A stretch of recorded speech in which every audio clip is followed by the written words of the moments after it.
በስመ አብ ወወልድ ወመንፈስ ቅዱስ አሐዱ አምላክ አሜን።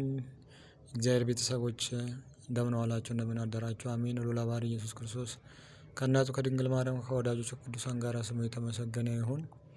ዛሬ የማሳስባቸው ከጸሎታችን በፊት ማድረግ ስለሚገባን ነገሮችን እነግራችኋለሁ ማለት ነው።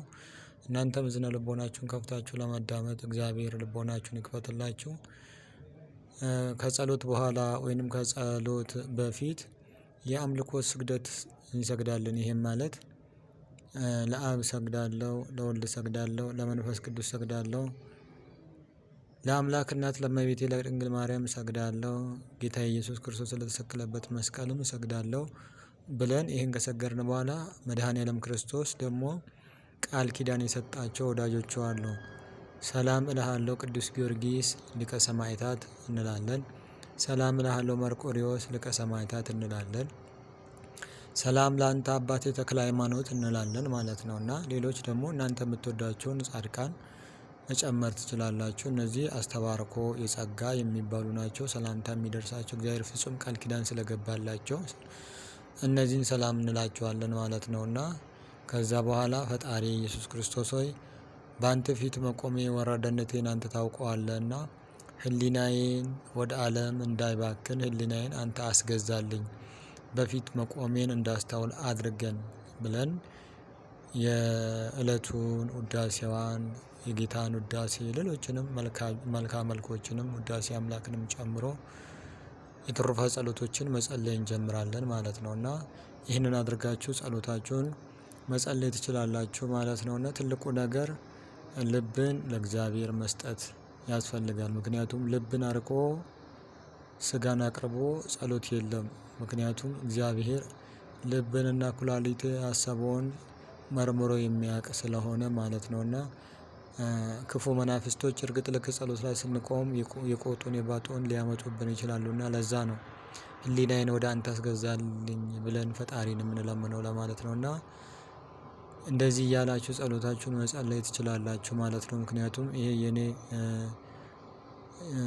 አካውንት አብዛኛው በነገረ ቅዱሳንና በጸሎት ላይ ያተኮረ ትምህርት ስለሆነ ማለት ነው። እና በድነት ላይ ያተኮረ ስለሆነ አባቶቻችን ባስተማሩን እኛም ከአባቶቻችን በወረስነው ከመናፍስት በጸዳ መንገድ የምናስተምርበት የምናቀብልበት ስለሆነ እሱን ታሳቢ እንድታደርጉ ለማሳሰብ ነውና እግዚአብሔር ሁላችንን ፍጻሜ ያሳምርልን። እንግዲህ በጾም በጸሎት በርቱ። ከፊታችን ትልቅ ጾም እየመጣ ስለሆነ እንደነገርኳችሁ ብዙዎቻችሁ እንግዲህ ስለ በቁ አባቶች ስለ በቁ እህት ወንድሞች የነገርኳችሁ የሰማችሁ አላችሁ።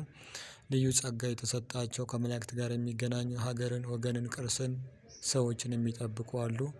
እግዚአብሔር ደግሞ በፍጹም ሰማዕትነት ደግሞ እንዲህ የሚጠራቸውም አሉ። የእሱ ስራ ድንቅ ነውና አንዳንዶቻችሁ የምታሾፉ አላችሁ። ምክንያቱም ይህንን በብሎክ እኔ ስለማሰናበታችሁ አንድም ነገር መቀበል አልፈልግም። በመላእክት የሚጠሩ ሰዓቱ ደርሶ ከቤታቸው የሚወጡ ብዬ በለቀቁት ላይ አንዳንድ ኮሜንቶች ሰዓቱ ደረሰ እንውጣ ብላችሁ ምጽፉ አላችሁ።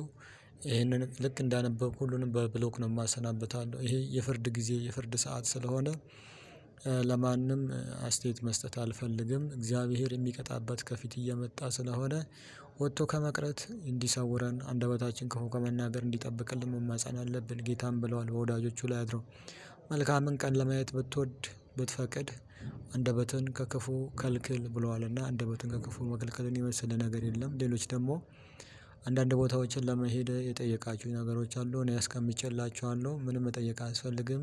ዘመኑን ዋጁት ስለሆነ ምክንያቱም በስውራንም የታዘዘው ነገር ስላለ በቅዱሳንም የታዘዘው ነገር ስላለ የወጣ አይገባም የገባም አይመለስም ነውና ድንገት የሚሆን ነገር ስለሆነ ከቤታችሁ ርቃችሁ አትሂዱ፣ ወደ ገዳም አትሂዱ። በተለይ ሰንበትን እያሻራችሁ በሰንበት ቀን ስውሯ ማርያም የተለያየ ቦታ የምትሄዱ ሰዎች እንግዲህ ስውራ እንደነገሩን ብዙ በረከት እንደምታጡ ከእግዚአብሔርም በረከት እንደማትቀበሉ ሰንበት ሽሮ በረከት እግዚአብሔር ስለማይሰጥ ጥንቃቄ አድርጉ።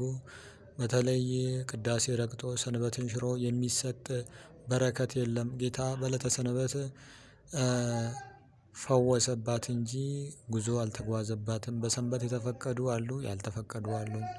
እሳት በመጫር እንጨት በመፍለጥ መሬት በመኮትኮት ረጅም መንገድ በመሄድ ላብ የሚያስወጣ እንደ ስፖርት ነክ ነገሮችን መስራት በሰንበት ፈጽሞ የተፈቀዱ አይደለም። ለሞተ ሰው ብቻ ጉድጓድ መቆፈር አፈርን ወደ አፈር መመለስ ብቻ ነው የሚፈቀደው በሰንበት። ከዚህ ውጪ ምግብ ቤትና ሆስፒታል ብቻ ተፈቅዶላቸዋል። የአዳምን ዘር ከራብ ከችግር የሚታደጉ በመሆናቸው በአባቶች በአንድምታም የተፈቱ የተፈቀዱ ከነዚህ ውጪ ሌሎች የተከለከሉ ናቸውና በሰንበት የተፈጨ እህልም አይበላም። በሰንበት ዝክርም አይዘጋጅም። ጠላም እንጀራም ዳቦም ቢሆን በሰንበት የተቀዳ ውሃ ቧንቧ የተቀዳም ቢሆንም አይፈቀድም። ብዙ ሚስጥራቶች የተገለጡ አሉ። ማንም እንደማይቀበል ስለምናውቅ እግዚአብሔር ያስተምራቸው በማለት ትተነዋልና አይፈቀድም። ምክንያቱም በሰንበት ብዙ ዝክር የዘከሩ በሰማይ በዚህ ዓለም በድካም በስጋ አርፈው በሰማይ ዝክራችን ዘክራለችና ብሎ መላእክት ሲቆሙላቸው ሰንበት ሽሮ ዝክር የዘከረ እኔ አልቀበልም ነፍሳቸው ከስጋቸው ትመለስና ሰንበትን አክብረው ይምጡ ተብሎ የተመለሱ እንዳሉ እናቶቻችን እግዚአብሔር የገለጠላቸው የነገሩንም አሉ። በተለይ እናታችን እማሆለተ ጊዮርጊስን ብትሰሟቸው ብዙ ሚስጥር ይነግሯችኋልና እኛም በጾም በጸሎት እግዚአብሔርን ጠይቀን ብዙ ሚስጥር ተገልጦልናልና ይህንን ጥንቃቄ አድርጉ። ምክንያቱም ሰንበት ከሁሉ ነገር ትበልጣለችና ባለቤቱ አክብሮ ነው አክብሯት ያለ። ከሰንበት የሚበልጥ የለም። በዕለተ ምጽአት ከማያልፉ ነገሮች ሰውና መላእክት ዳግም ሰንበት ለዘላለም ጸንታ ትኖራለችና ይችን ታሳቢ እንድታደርጉ ነውና ወደፊት እግዚአብሔር በፈቀደ በትምህርት ሚስጥራዊ ትምህርቶችን በሰፊ እመጣበታለሁ። እንግዲህ በተለያየ መንገድ በጎ አገልግሎትን የምታደርጉ አላችሁ። ምክንያቱም እያንዳንዱን ነገር ዳታን በመሙላት የተቸገረውን በመርዳትም ከጎን ያላችሁ እግዚአብሔር ባላችሁበት ሁሉ ይጠብቅልን። ከፊት ደግሞ እንግዲህ ከጾም በኋላ ነው የምንገናኘው ማለት ነው። ያው በትምህርት ብንገናኝም በመልእክታቶችም ብንገናኝም በሰፊ በበጎ ስራ የምንገናኝበት ይሆናልና በውስጥም በውጭ ሀገርም ያላችሁ እጅግ በጾም በጸሎት በርቱ። እግዚአብሔር ከክፉ ነገር እንዲሰውረን እንዲጠብቀን ነፍሳችን መልካምን እረፍት እንድታገኝ ከቅዱሳን ህብረት ጋር እንድትደመር በጎ መስራት ያስፈልጋል። የሰው ልጅ ህሊናውን ሊያሳምን ህሊናውን ሊጠይቅ ይገባዋል። ምክንያቱም ሞት የሚያህል ነገር ተሸክመን እየዞርን ሞትን መርሳት የለብንም። ሰው ልጅ መቀበል አይፈልግም ነገር ግን አይቀርለትም እሱም ምንድነው ሞት ነው። ነፍስ ደግሞ ስንቅ ትፈልጋለችና ስንቅን ይዞ መገኘት ነውና ለክፉና ለተሳዳቢ ቦታ አለመስጠት ነው። እግዚአብሔር አንዳንድ ጊዜ እኛ በሩቅ የምናያቸውን ሰዎች ለትምህርት ታዋቂ ሰዎችን እኛ ከበሬታ የምንሰጣቸው ሰዎችን ሲጠራቸው እኔም ነገ እንዲህ እጠራለሁ ብላችሁ እንድታስቡ ታዋቂ ሰዎችን እየጠራ እያሳያችሁ ስለሆነ ይህንን ታሳቢ አድርጋችሁ እናንተም ለንስሐ ተዘጋጅታችሁ እኔንም ይጨምራል ሁላችንም ለንስሐ ተዘጋጅተን በጎ ዘመንን አይተን ለማለፍ እንዲያበቃን የእርሱ ቅዱስ ፈቃዱ ይሁንልን።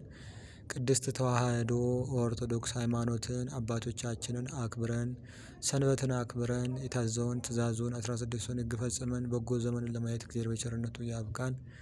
እናታችን ወላዲተ አምላክ ሰአሊተ ምሕረት ተቆራዲተ መዓት ምራገ ጸሎት ያጣን አማላጅ ሸኞ ሰብሳቢ እመዋይሽ ድንግል ማርያም እመ ብዙኃን ሁላችንን ጠብቀን ሰላም እግዚአብሔር ከሁላችን ጋር ይሁን። የተለየ ጥያቄዎች በውስጥ በኩል የጠየቃችሁኝ ያላችሁ እንዲሁም ደግሞ የሚሆነውን ሁሉ በስልክም የመለስኩላችሁ ማድረግ ያለባችሁንም የነገርኳችሁ አላችሁ። በልጅ ዙሪያ በጤና ዙሪያ በበረከት ዙሪያ በተለያየ ዙሪያ የመለስኩላችሁ አላችሁ። ትእዛዙን ከጠበቃችሁ ታገኛላችሁ። ትእዛዙን ካልጠበቃችሁ አታገኙም። ይሄ ነው በአጭሩ። ሰላም እግዚአብሔር ከሁላችን ጋር ይሁን አሚን። ሰላም ቆዩ።